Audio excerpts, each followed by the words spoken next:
J'ai récemment pris une décision finale que toute ma famille considère comme la trahison la plus impitoyable au monde. Je m'appelle Gillian. J'ai 30 ans et j'ai passé toute ma vie d'adulte à résoudre silencieusement les désastres financiers de mes proches sans jamais demander de gratitude. Bien qu'ayant porté leur lourd fardeau financier pendant de nombreuses années, ils n'ont jamais respecté mes sacrifices, mais m'ont plutôt traité comme une subordonnée inférieure, censée se soumettre inconditionnellement à leurs demandes ridicules. Tout a finalement dépassé la limite de la décence humaine fondamentale lorsque j'ai reçu un email officiel contenant une liste de 6 conditions humiliantes que je devais suivre strictement pour espérer obtenir une invitation à un grand mariage familial. Ils croyaient sincèrement que j'allais simplement ravaler ma fierté pour maintenir l'image publique parfaite qu'ils voulaient désespérément projeter à leurs riches invités. Au lieu de céder à leurs manipulations toxiques ou de pleurer sur ce manque de respect flagrant, j'ai silencieusement réservé un vol pour Hawaï pour le jour exact de la cérémonie, tout en laissant derrière moi un seul bref mot pour clarifier mon absence soudaine. Assise en toute tranquillité sur une plage tropicale à des milliers de kilomètres de là, j'ai regardé l'écran de mon téléphone s'allumer continuellement avec exactement 59 appels manqués en une seule heure. J'ai pris une lente inspiration en regardant ces notifications frénétiques parce que je savais que le chaos financier absolu que j'avais orchestré avait enfin frappé la salle de réception chez moi. Avant d'entrer plus en détail dans ce désastre, si c'est votre première visite sur la chaîne, prenez un court instant pour vous abonner et partager vos réflexions dans les commentaires ci-dessous, car je lis sincèrement chaque message. 4 mois avant le déroulement effectif de la cérémonie de mariage, maman est apparue à ma porte d'entrée en tenant une épaisse pile de factures impayées, les yeux complètement injectés de sang. Elle est venue directement chez moi parce que ma sœur Rhonda, âgée de 32 ans, se préparait officiellement à épouser son fiancé Blake. J'élevais déjà seule ma fille Willow, âgée de 8 ans, tout en gérant strictement mon entreprise de conseil. Maman n'est pas venue chez moi pour demander des nouvelles de Willow, mais plutôt pour déverser un autre désastre financier majeur directement sur mes épaules. Ce n'était certainement pas la première fois que je devais les sauver de leurs propres décisions financières imprudentes. J'avais auparavant remboursé d'énormes dettes de cartes de crédit pour maman, tout en couvrant le loyer de l'appartement coûteux de Rhonda pendant plusieurs mois consécutifs. Depuis l'enfance, elle m'avait constamment inculqué l'idée toxique que la famille doit toujours se sacrifier les uns pour les autres, quel qu'en soit le coût personnel. Elle s'attendait toujours à ce que je répare leurs erreurs massives sans jamais m'offrir de gratitude sincère en retour. Debout dans mon couloir, maman s'est mise à sangloter de manière incontrôlable tout en me suppliant de financer toute la célébration du mariage dans un hôtel d'art verrier très exclusif situé dans le centre-ville de Seattle. Elle prétendait désespérément que Blake venait d'une famille fortunée et très respectée, de sorte que notre famille devait projeter une image de statut financier équivalent pour éviter une grave humiliation. Tu dois absolument payer pour cette salle parce que Rhonda sera profondément humiliée si ses parents découvrent que nous ne pouvons pas nous offrir une réception digne de ce nom, a supplié maman en me mettant agressivement entre les mains les brochures extravagantes de l'hôtel. J'ai fixé les chiffres astronomiques imprimés sur ces pages glacées tout en pensant profondément aux années épuisantes que j'avais passées à bâtir mes économies à partir de rien. J'ai travaillé sans relâche pendant plus d'une décennie pour assurer un avenir stable à ma fille, tandis que mes proches dilapidaient chaque chèque de paie qu'ils recevaient, malgré mon profond ressentiment face à leurs manipulations financières sans fin. J'ai accepté à regret de couvrir les coûts à une condition non négociable. J'ai exigé un secret absolu parce que je refusais catégoriquement que Rhonda me traite comme ça, banque personnelle, tout en prétendant qu'elle avait tout accompli elle-même. Pour établir une barrière protectrice solide, j'ai engagé mon avocat, Oscar, pour gérer méticuleusement la logistique financière complexe en mon nom. Oscar a officiellement signé tous les contrats de fournisseurs ainsi que les contrats de paiement avec l'hôtel de Seattle directement par l'intermédiaire de son cabinet. Cet arrangement juridique strict dissimulait parfaitement la véritable source du financement tout en m'assurant de conserver le contrôle ultime sur chaque dollar dépensé. Je lui ai ordonné de structurer les documents avec soin afin que personne dans ma famille ne puisse accéder aux coordonnées réelles du compte. Parce qu'Oscar gérait les transactions entièrement à huis clos. Rhonda est restée totalement inconsciente du fait que mon argent durement gagné finançait son fantasme luxueux. Fonctionnant sous l'illusion ridicule que maman avait bizarrement obtenu un prêt bancaire massif. Elle s'est mise à dépenser de l'argent de manière imprudente pour des améliorations haut de gamme et des services extravagants totalement inutiles. Chaque fois que j'assistais aux réunions obligatoires de préparation du mariage pour surveiller discrètement le budget qui s'envolait, elle me traitait avec une condescendance pure et simple. Elle se pavanait pratiquement dans le hall de l'hôtel en se comportant comme une reine tout temps, s'attendant constamment à ce que je porte ses lourds sacs de shopping. Son comportement toxique est rapidement passé du simple rejet de mes opinions à des remarques délibérément cruelles concernant Willow. Tu devrais vraiment laisser ta fille à la maison pendant les événements officiels parce que les enfants comme elle ruinent simplement l'atmosphère sophistiquée que nous essayons de créer. A persiflé Rhonda à haute voix lors d'une séance de dégustation de traiteur. J'ai avalé la vive colère qui montait dans ma gorge en serrant fort ma tasse de café. J'ai choisi de ne pas me disputer avec elle à ce moment-là parce que je me rappelais silencieusement que je détenais le pouvoir juridique absolu d'effondrer tout son monde fabriqué. Exactement 2 semaines avant la cérémonie de mariage. Un email avec un objet en majuscule criarde est apparu dans ma boîte de réception. L'objet indiquait « Règles critiques pour mon mariage ». Ce qui a immédiatement signalé son ton dictatorial habituel.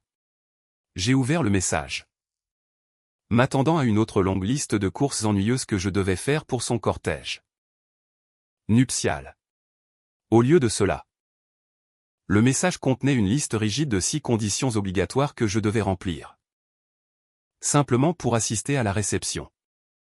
La toute première exigence a immédiatement envoyé une vague de fureur glaciale directement dans mes veines parce qu'elle visait directement mon enfant.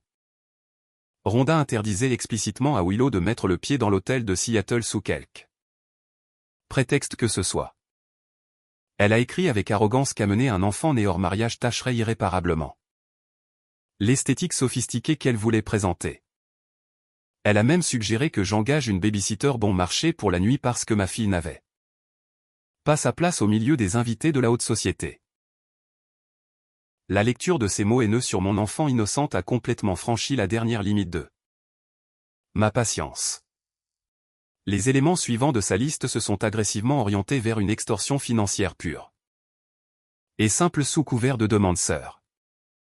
Elle m'a ordonné sans vergogne de payer le dépôt de garantie massif pour son nouvel appartement de luxe tout en exigeant simultanément une année entière de frais de copropriété prépayés.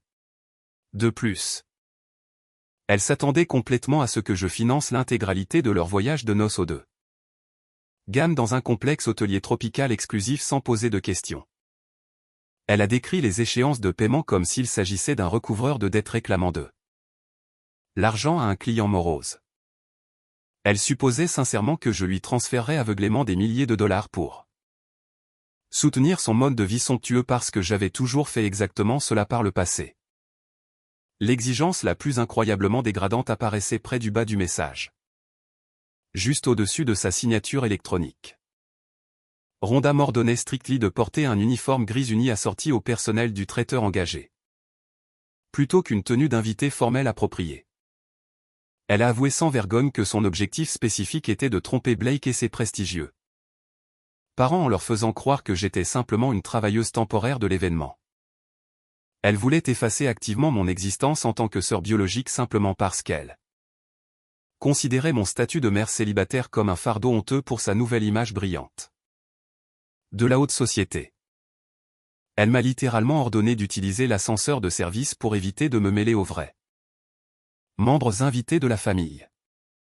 Tu dois rester complètement hors de vue à l'arrière-plan afin de ne pas nous faire honte devant ces invités importants, concluait son email avec un droit acquis plein d'écœurement. En fixant l'écran d'ordinateur lumineux. Chaque once d'obligation familiale que j'avais jamais ressentie s'est complètement brisée en poussière. J'ai enfin compris que même si je vidais complètement l'intégralité de mes économies pour financer ces fantasmes, ils ne me verraient jamais comme un être humain digne d'un respect fondamental. Ils me voyaient seulement comme un compte bancaire pratique doublé d'un défouloir pour leur propre insécurité profonde. Toutes ces années à ravaler ma fierté pour maintenir la paix me semblaient soudainement totalement inutiles. Je n'ai pas versé une seule larme sur cette prise de conscience dévastatrice. Je n'ai pas non plus décroché mon téléphone pour hurler sur maman à propos de la cruauté extrême de la situation. J'ai refusé de gaspiller une autre goutte d'énergie émotionnelle à me disputer avec des gens qui manquaient fondamentalement d'empathie de base. J'ai calmement déplacé ma souris sur l'écran tout en prenant une lente inspiration d'une clarté absolue. J'ai transféré l'intégralité de ce message répugnant directement à Oscar, accompagné d'une très brève instruction figurant en haut. La situation a définitivement dépassé les bornes. Veuillez préparer les documents de résiliation. Immédiatement, ai-je tapé avant de refermer mon ordinateur portable avec une certitude absolue. Ce lundi matin-là, lorsque je suis entré avec assurance dans le cabinet d'avocat, Oscar avait déjà disposé soigneusement toute la pile de dossiers de contrat sur son bureau. Il m'a immédiatement présenté les documents juridiques officiels requis pour annuler complètement les autorisations massives de cartes de crédit utilisées pour garantir les paiements de la salle de Seattle ainsi que de tous les traiteurs associés. Les documents complexes décrivaient explicitement la révocation immédiate de la fiducie financière que nous avions précédemment établie pour masquer ma véritable identité auprès de la direction de l'hôtel. Nous avons attentivement examiné chaque clause contractuelle pour nous assurer que mon retrait financier soudain soit parfaitement conforme aux accords d'entreprise d'origine que nous avions établis en toute sécurité plusieurs mois auparavant. Oscar m'a regardé avec une expression visible de légère hésitation avant de me donner son dernier avertissement professionnel concernant la gravité irréversible de mes actions de représailles. Après avoir officiellement signé cet ordre d'annulation, la direction de l'hôtel possède le droit absolu de cesser immédiatement de fournir tous les services prévus sans préavis, a-t-il expliqué avec prudence. Je n'ai pas cligné des yeux et n'ai montré aucun signe visible d'hésitation en le regardant droit dans les yeux pour lui donner ma réponse finale et sans concession à ce sujet. Je comprends parfaitement les conséquences. Tendez-moi le stylo pour que nous puissions terminer cette procédure nécessaire dès maintenant, ai-je répondu d'une voix parfaitement stable. J'ai appuyé fermement l'encre bleue sur le papier tout en lui ordonnant explicitement de programmer le retrait financier pour qu'il prenne effet exactement à l'aube du jour réel du mariage. Oscar a rapidement tapé les commandes numériques spécifiques dans son terminal bancaire sécurisé pour garantir que l'annulation de la transaction atteigne inévitablement les serveurs de paiement de l'hôtel tôt le samedi matin. Définir l'heure exacte d'annulation au matin de la cérémonie garantissait que Rhonda ne disposerait d'absolument aucune possibilité de se précipiter pour obtenir d'autres prêts bancaires ou emprunter des fonds d'urgence. Elle serait violemment contrainte de faire face à la réalité humiliante de sa propre ruine financière directement devant les invités fortunés qu'elle voulait désespérément impressionner. Plus tard dans l'après-midi, j'ai quitté le cabinet d'avocat pour retrouver ma meilleure amie Chloé dans un restaurant calme du centre-ville afin de partager le poids écrasant de cette situation toxique. J'ai tendu mon smartphone déverrouillé de l'autre côté de la table en bois pour qu'elle puisse lire attentivement l'email dégradant contenant ces 6 conditions ridicules visant mon enfant innocente. Chloé a fixé l'écran numérique lumineux avec un dégoût absolu avant de valider fermement ma décision drastique de couper définitivement les liens financiers avec mes proches très abusifs. Elle m'a rappelé avec force que les liens du sang ne donnent à personne le droit d'infliger des violences psychologiques ou d'exiger d'incessants sacrifices financiers sans faire face à de graves conséquences. Son soutien émotionnel inébranlable a efficacement balayé la minuscule fraction de culpabilité mal placée qui subsistait dans ma poitrine, car elle confirmait que je protégeais simplement ma fille. Tout en étant assise là à boire mon thé glacé. J'ai ouvert une application de voyage haut de gamme sur mon appareil pour lancer la phase finale irréversible de ma stratégie de sortie silencieuse. J'ai directement réservé 2 billets de classe affaires coûteux à destination d'un magnifique complexe hôtelier tropical à Hawaï. Partant le matin même où la cérémonie de Seattle devait commencer. Je voulais vraiment m'assurer que nous soyons en sécurité à des milliers de kilomètres de l'autre côté de l'océan au moment où l'ouragan financier frapperait enfin la salle de réception. Une fois rentré en toute sécurité dans ma maison calme plus tard dans la soirée, j'ai sorti nos plus grandes valises du placard du couloir pour commencer le processus de préparation secrète des bagages. J'ai soigneusement plié des vêtements d'été colorés pour Willow tout en m'assurant discrètement que tout reste complètement caché à quiconque pourrait passer de manière inattendue. J'ai méticuleusement organisé nos passeports ainsi que les cartes d'embarquement nouvellement achetées tout en ressentant un profond sentiment de libération qui enlevait le lourd fardeau de mes épaules fatiguées. À 19h précise le vendredi soir, à peine un jour avant la cérémonie de mariage officiellement prévue, je suis entré avec assurance dans la suite nuptiale de l'hôtel de Seattle en tenant une petite boîte décorative dans les mains. La grande chambre d'hôtel semblait incroyablement chaotique, avec des robes de créateurs coûteuses éparpillées négligemment sur les meubles luxueux, tandis que Rhonda appliquait intensément son maquillage haut de gamme près de la fenêtre vivement éclairée. Elle a immédiatement regardé mon reflet qui s'approchait à travers le grand miroir de la coiffeuse, et m'a instantanément traité comme une humble servante engagée dès la seconde où j'ai franchi le seuil de la porte. Elle n'a pas pris la peine d'offrir une simple salutation d'accueil ni de faire preuve d'une décence humaine de base envers la sœur qui finançait en secret son mode de vie incroyablement extravagant.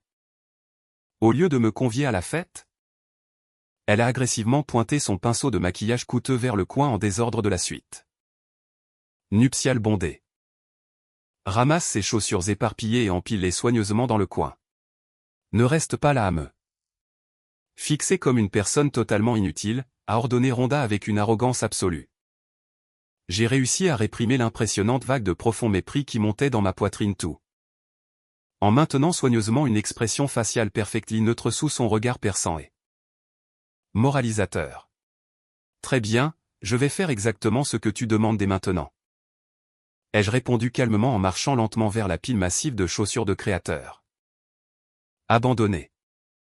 Alors que Rhonda étalait fièrement son autorité supposée devant ces demoiselles d'honneur très impressionnables et rigolotes, j'ai délibérément conservé une attitude parfaitement soumise sans offrir la moindre résistance verbale. J'ai rangé silencieusement les talons aux éparpillés parce que je savais avec une certitude absolue que son empire fragile et fabriqué volerait complètement en éclats d'ici demain matin. Elle croyait sincèrement détenir un pouvoir incontestable et absolu sur mon existence quotidienne, tout en restant totalement ignorante de la destruction financière imminente qui l'attendait à l'aube. Lui permettre de profiter pleinement de ce dernier moment fugitif de supériorité fabriqué semblait étonnamment satisfaisant compte tenu de la réalité dévastatrice à laquelle elle allait inévitablement faire face. J'ai observé en silence alors qu'elle donnait des ordres aux autres demoiselles d'honneur avec le même droit toxique qu'elle avait continuellement utilisé comme une arme contre moi pendant toute ma vie d'adulte.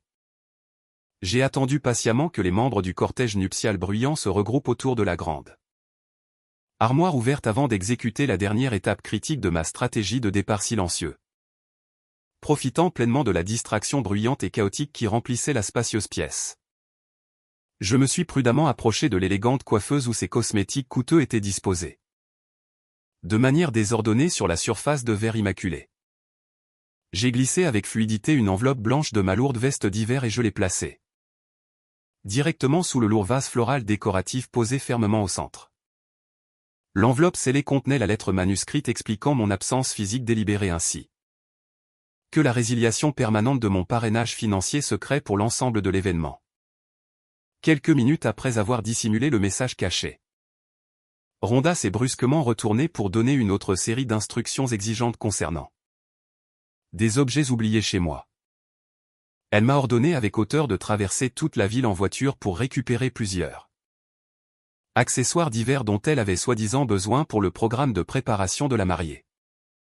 Tôt le matin, J'ai simplement hoché la tête en signe d'accord obéissant avant de me retourner et de sortir directement de la suite nuptiale sans jamais jeter un seul regard en arrière. Dès l'instant exact où la lourde porte en bois s'est refermée fermement derrière moi, j'ai abandonné définitivement la pathétique façade soumise que j'avais portée de force pendant ces derniers mois tortionnaires. J'ai marché d'un pas vif dans le hall luxueux de l'hôtel, la tête extrêmement haute, avant de monter directement dans un taxi qui nous transporterait en toute sécurité, ma fille et moi, directement à l'aéroport international. À 8 heures précises le samedi matin. Au moment même où le long vol nous transportant Willow et moi atterrissait en toute sécurité à l'aéroport tropical d'Hawaï, le gigantesque ouragan financier a officiellement commencé chez nous. Dès la seconde où j'ai désactivé le mode avion de mon appareil mobile, une notification de message vocal très urgente du directeur d'événements de l'hôtel de Seattle a immédiatement surgi sur mon écran lumineux. J'ai appuyé sur l'icône du haut-parleur tout en marchant aux côtés de Willow dans le terminal d'arrivée bondé pour entendre la voix incroyablement paniquée qui résonnait depuis le minuscule haut-parleur électronique. Votre carte de garantie principale a été complètement refusée par le système bancaire. Nous avons désespérément besoin d'un nouveau moyen de paiement pour continuer, a déclaré clairement le directeur affolé. Selon les messages textuels frénétiques ultérieurs qui ont rapidement inondé ma boîte de réception, l'équipe de direction intransigeante de l'hôtel s'est rapidement approchée du cortège nuptial pour lui remettre son ultime ultimatum d'entreprise.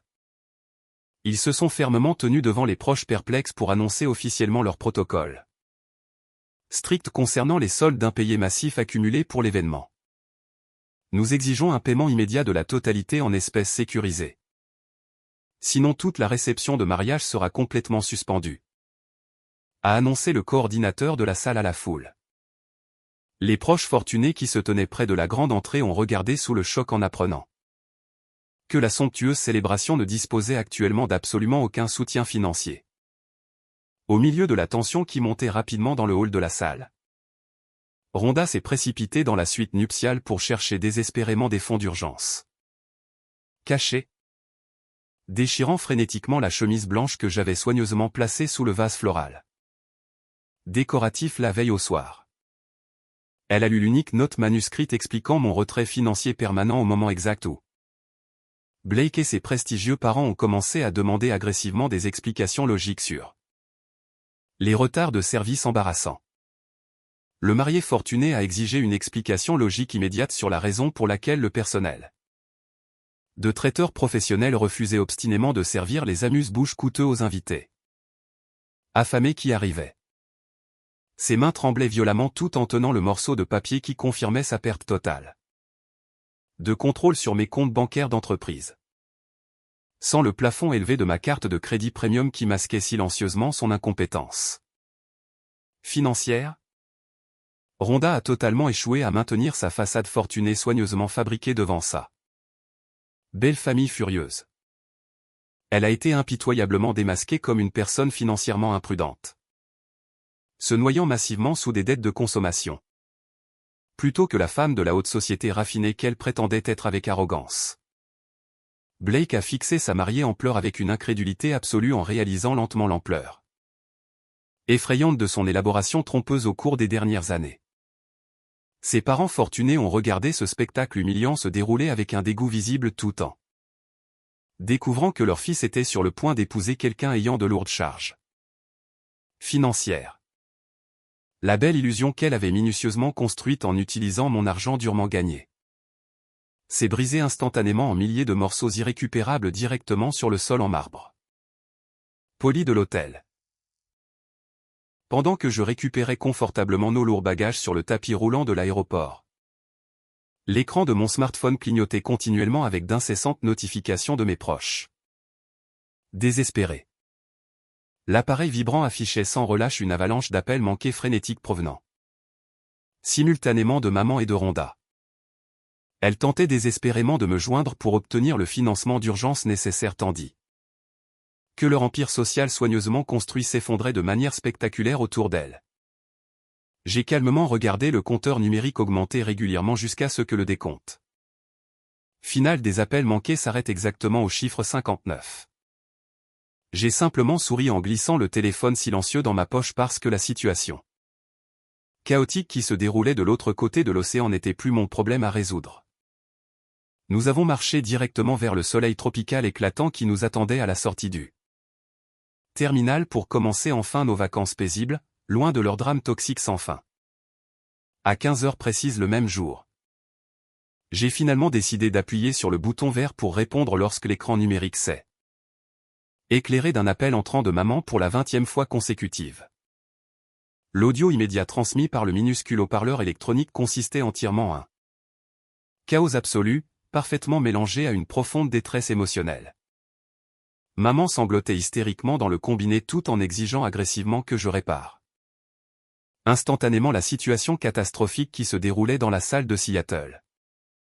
Tu dois absolument transférer les fonds d'urgence immédiatement parce que les invités importants attendent déjà dans le hall principal, a hurlé maman désespérément au téléphone. Dans le fond extrêmement chaotique derrière sa voix sanglotante et frénétique. Je pouvais distinctement entendre Rhonda crier fort à propos de sa réputation totalement ruinée. Brisée au-delà de toute réparation. Elle me blâmait violemment pour ma disparition soudaine qui détruisait son image de la haute société. Lourdement fabriquée devant Blake et ses parents fortunés incroyablement moralisateurs. Elle hurlait de manière hystérique que la direction impitoyable de l'hôtel avait officiellement commencé à démonter les arrangements floraux coûteux parce que personne ne pouvait fournir les paiements en espèces obligatoires requis pour poursuivre. Au lieu d'adopter leur énergie agressive qui montait rapidement ou de m'engager dans une dispute orale totalement inutile concernant les cartes de crédit annulées. J'ai conservé un ton vocal parfaitement glacial. J'ai calmement récupéré la copie numérique de l'email exigeant enregistré sur ma tablette pour lire ces mots exacts et vicieux directement dans le combiné du téléphone. Willow ruine l'atmosphère sophistiquée de la cérémonie. Ai-je récité la phrase cruelle spécifique avec une précision foudroyante tout en gardant un contrôle parfait sur ma respiration. J'ai délibérément laissé ces mots écœurants peser lourdement sur la ligne téléphonique internationale avant de porter mon coup psychologique final contre leur manipulation toxique. Persistante. Je voulais qu'elle comprenne profondément la limite exacte et impardonnable qu'elle avait follement franchie concernant la dignité fondamentale de mon enfant innocente. Elle croyait sincèrement pouvoir insulter impunément une jeune fille sans subir de graves répercussions simplement parce qu'elle partageait la même lignée biologique. Maman? Veux-tu vraiment que je dise à ma propre fille d'accepter aveuglément cette déclaration horrible? Ai-je demandé directement sans montrer la moindre faiblesse émotionnelle. Les cris chaotiques qui résonnaient en arrière-plan ont soudainement cessé alors qu'un silence profondément assourdissant s'est emparé de la communication téléphonique pendant plusieurs longues secondes agonisantes. Maman est restée absolument sans voix parce qu'elle ne possédait absolument aucune excuse logique pour défendre adéquatement la cruauté incontestable directement adressée à sa propre petite-fille. Innocente. Elle a enfin réalisé qu'armer la loyauté familiale traditionnelle ne pourrait jamais forcer une mère farouchement protectrice à tolérer activement la dégradation publique de sa propre chair. Ce silence incroyablement lourd a prouvé de manière définitive qu'elle reconnaissait pleinement que leur comportement abusif était totalement indéfendable dans toutes les circonstances imaginables au sein d'une société civilisée. Elle ne pouvait pas prononcer une seule syllabe cohérente pour justifier le manque de respect flagrant qu'elles avaient continuellement manifesté au cours des derniers mois lors des élaborations du mariage. Je n'ai pas attendu patiemment de piteuses excuses fabriquées ni écouté d'autres tentatives désespérées d'extorsion financière de la part de la femme silencieuse restée au bout du fil. J'ai fermement déclaré que mes obligations de toute une vie visant à réparer leurs erreurs financières sans fin étaient définitivement terminées à partir de cette seconde précise. Sans aucune possibilité de négociation future. J'ai appuyé sur le bouton rouge pour interrompre définitivement l'appel avant de naviguer immédiatement vers les paramètres de sécurité de communication de mon appareil mobile. J'ai systématiquement ajouté chaque numéro de téléphone associé à mes proches toxiques à la liste de blocage permanent pour m'assurer qu'ils ne puissent plus jamais me joindre, ni ma fille. Supprimer leur présence numérique persistante de mon existence quotidienne a été un soulagement incroyable après avoir subi des décennies de leur manipulation émotionnelle sans relâche et de leur abus financier constant. J'ai simplement posé le smartphone silencieux sur la table en verre à côté de moi tout en tournant pleinement mon attention vers mes vacances paisibles aux côtés de ma fille bien-aimée. Exactement une semaine après la fin de cet événement désastreux, Oscar m'a transmis en toute sécurité un rapport très détaillé concernant les graves conséquences juridiques qui se sont produites à Seattle. Selon les informations vérifiées soigneusement recueillies par mon représentant professionnel, Blake a remarquablement conservé son calme extérieur sans provoquer de grandes scènes publiques dans le hall de l'hôtel bondé. Cependant, il a silencieusement emballé toutes ses affaires personnelles pour quitter définitivement leur appartement de luxe commun seulement quelques jours après l'échec catastrophique de la réception. Il a par la suite engagé un avocat de la famille pour mettre fin officiellement à leurs fiançailles, tout en distanciant complètement ses parents respectables de ce scandale financier humiliant. Il a légitimement refusé de lier juridiquement son avenir à une partenaire trompeuse qui mentait ouvertement sur son statut financier tout en comptant secrètement sur la sœur qu'elle méprisait profondément pour sa survie de base. Blake a parfaitement compris qu'épouser officiellement une personne manipulatrice capable d'une telle tromperie détruirait à terme sa propre vie professionnelle soigneusement structurée. Par conséquent, Rhonda a été violemment contrainte d'affronter indépendamment la réalité effrayante de ses factures de pénalités massives résultant directement de ses multiples violations de contrats graves. La direction inflexible de l'hôtel a rapidement engagé des poursuites judiciaires agressives pour recouvrer l'intégralité des dommages financiers importants causés par l'annulation soudaine de dernière minute de leur service haut de gamme coûteux, sans le plafond élevé de mes cartes de crédit lui servant de filet de sécurité permanent. Elle a été instantanément plongée dans un gouffre d'endettement étouffant. Maman a été totalement incapable de sauver financièrement sa fille préférée parce qu'elle avait de la même manière épuisé ses propres ressources limitées en essayant de maintenir leur illusion d'une supériorité fortunée.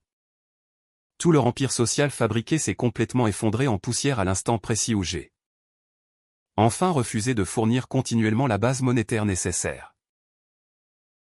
En réfléchissant profondément aux dégâts émotionnels dévastateurs laissés derrière moi, j'ai réalisé avec une clarté absolue que je n'avais en réalité jamais trahi ma famille biologique. Quelles que soient les circonstances. Ils avaient malicieusement trahi mon dévouement inébranlable à maintes reprises avant de me forcer à utiliser cette méthode incroyablement impitoyable à des fins de légitime défense. Ils ont délibérément choisi de privilégier leur image sociale superficielle et fabriquée au détriment du bien-être émotionnel fondamental de mon enfant complètement innocente. M'éloigner de leur manipulation toxique sans fin était la seule décision logique qui me restait. Après qu'ils ont démontré à plusieurs reprises leur incapacité totale à offrir un respect véritable ou une décence humaine de base à ma petite famille. Je suis incroyablement fier de ma décision difficile parce qu'elle a enfin permis à Willow et à moi de commencer paisiblement un tout nouveau chapitre. Totalement libérés de leurs abus émotionnels étouffants. En examinant la situation dans son ensemble, il y a certaines vérités crues que nous devons finir par accepter afin de véritablement grandir en tant qu'individus indépendants. Partager un lien de sang n'est jamais un contrat valable permettant à des proches abusifs de piétiner inconditionnellement vos limites personnelles. Lorsque vous offrez continuellement de grands sacrifices mais ne recevez que de la rancœur en retour, choisir de partir n'est jamais un acte d'égoïsme, mais plutôt une exécution tout à fait justifiable de légitime défense personnelle. Votre valeur humaine intrinsèque n'est pas déterminée par la validation conditionnelle fournie par les membres de votre famille. En particulier lorsque vous faites face à une dynamique toxique qui prend constamment votre gentillesse sincère pour acquise. Parfois, la meilleure punition pour des personnes profondément ingrates est simplement de les forcer à porter leur propre lourd fardeau sans dépendre de votre soutien constant. Merci infiniment d'avoir pris de votre temps précieux pour écouter mon histoire personnelle jusqu'à la toute dernière minute. Que pensez-vous honnêtement de ma décision finale de représailles concernant cette situation? Familial incroyablement compliqué si vous étiez piégé dans cette même situation? Reprendriez-vous de manière décisive tout exactement comme je l'ai fait? S'il vous plaît, laissez vos réflexions dans les commentaires ci-dessous. Car j'ai sincèrement hâte de lire les perspectives uniques de chacun.